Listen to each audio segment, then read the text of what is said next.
دیکھیے جی، بچوں کو تو میں یہی کہوں گا، میں نے اپنے بھی بچوں کو اسی طرح گروم کیا ہے، اور وہ اس وقت میرا بیٹا جو ہے وہ نیسکوم جہاں ویبسائٹس بنتی ہیں اس پروگرام کو چیئرمین ہے، اس کا وہاں کا نیسکوم کا چیئرمین ہے. تو میں یہ بچوں کو، یہ ساری قوم کے بچے میرے اپنے بچوں کی طرح ہیں، اور میں ان کو ایڈوائس یہ دوں گا کہ یہ پاکستان جو ہے یہ ایک ہمیں ہمارے مسلم سب کانٹیننٹ کو اللہ تعالیٰ کی طرف سے گفٹ ملی ہوئی ہے کہ یہاں ہم عزت کے ساتھ رہ سکیں. جو مسلمان رہتے ہیں انڈیا میں، آپ کو پتہ ہے جو ان کا حال ہے، جو ان کو عزت ہوتی ہے، بہت ان کے ساتھ زیادتی ہوتی ہے. تو ہم عزت کے ساتھ اس ملک میں رہ رہے ہیں.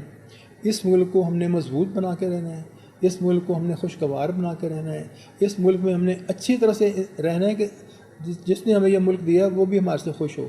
یہاں ملک میں بیٹھ کے کرپشن کر کے، بدتمیزیاں کر کے، لڑائیاں کر کے نہیں رہنا چاہیے. جو اللہ کی ناشکری ہوگی اور وہ کبھی ناراض ہوگا تو وہ انہیں سزا بھی مل سکتی ہے.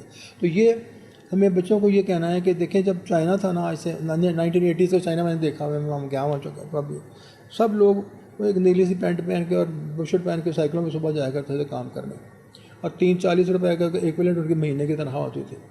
تو وہ اس ٹائم میں سے لوگ گئے باہر. انہوں نے تقریباً ہر دنیا کے بڑے شہر میں، نیو یارک ہو، لاس اینجلس ہو، سین فرانسسکو ہو، ہانگ کانگ ہو، کہیں پہ بھی چلے جائیں، وہاں پہ ایک چائنا ٹاؤن بنا ہوتا ہے، وہاں پہ چائنیز کام کر رہے ہوتے تھے. وہاں پڑھتے بھی تھے، ان کی اگلی جنریشن پڑھنے لگ پڑی، وہاں پہ پڑھی اچھی یونیورسٹیز میں، انہوں نے محنت کی، تو وہ وہاں پہ بہت پیسے کمائے اور اپنے ملک کو بھیجے بھی. جس وقت چائنا میں وہ ریولیوشن آئی جو آپ نے دیکھی ہے 1995 اور 2010 کے درمیان، جس میں چائنا کی GDP بھی بڑھ گئی اور انڈسٹریل پروڈکشن بھی بڑھ گئی اور ایکسپورٹس بھی بڑھ گئی. اس وقت وہ ساری جو مین پاور باہر تھی نا، وہ تیار بیٹھی تھی، وہ چائنا واپس آ گئی. وہاں آ کے انہوں نے انڈسٹریز میں آ کے انہوں نے انویسٹمنٹ کی، اس میں آ کے انہوں نے کام کیا، اور ٹیکنالوجی میں آپ اس قدر ایڈوانس لیول پہ چلے گئے ہیں ماشاءاللہ کہ وہ آپ ہمیں بھی ان کو دیکھ کے بہت سا کچھ سیکھتے ہیں. اور وہ اس وقت ٹیکنالوجی میں یورپین سے تو بہت آگے ہیں، امریکہ سے بھی بہت ڈومینز میں آگے نکل کے. بہت شکریہ ڈاکٹر سمر مبارک بند صاحب پروگرام میں جوائن کرے تھے.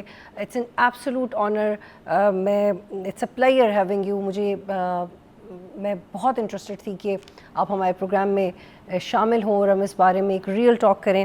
آئندہ بھی ہم چاہیں گے کہ آپ جب ہماری خواہش ہو اور جب آپ کے لیے ممکن ہو آپ ضرور آئیں. یہ ڈسکشن یوم تکبیر پاکستان کی طاقت کی یاد دہانی ہے، اس سے بات کرنا ضروری ہے. سبسکرائب کریں اور بیل دبائیں تاکہ کوئی خبر رہ نہ جائے.